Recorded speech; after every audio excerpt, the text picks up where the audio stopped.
बिस्मिल्लाहिर्रहमानिर्रहीम। सब मुसलमान भाइयों ਨੂੰ अस्सलाम वालेकुम। पंजाबी चैनल पेंडा हिकमत दा तो मुहम्मद ताहिर महमूद तुहाडे नाल मुखातब है।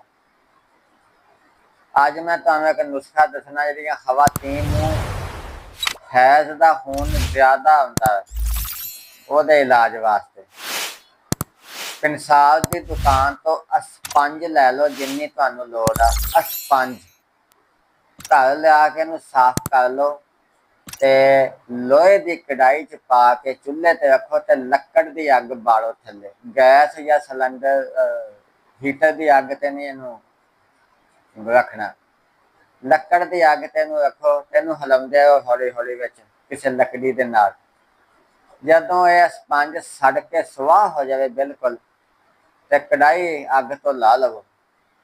जदों ठंडी हो जाए तो इनू कूंडी दे विच पा के खूब बरीक पीस लो आटे तरह।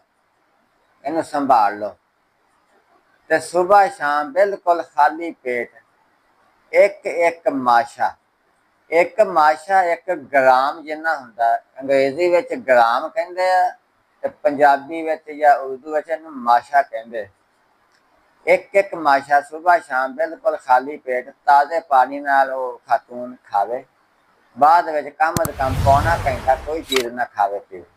अल्लाह के हुक्म ना इंशाअल्लाह वह मसला ठीक हो जाएगा। ਇਹਦਾ एहतियात करनी है कि खाली पेट ही खाना वा ये दवाई नूं। जे रोटी खाधी होवे या कोई चीज़ खाधी होवे तो उदों खाओ तो फिर इसदा फायदा ना होने का खतरा।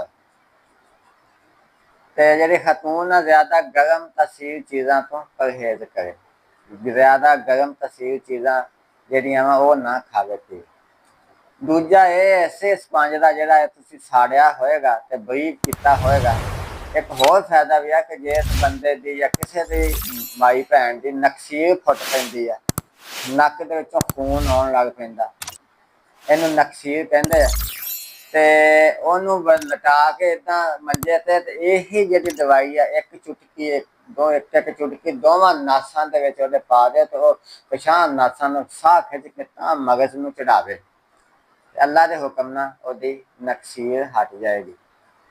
कॉल करने वास्ते मेरा नंबर नोट कर लो 0310 80 36 552।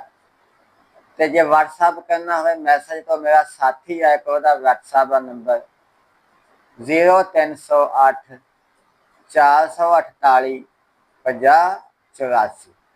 सब मुसलमान भाइयों अस्सलाम वालेकुम।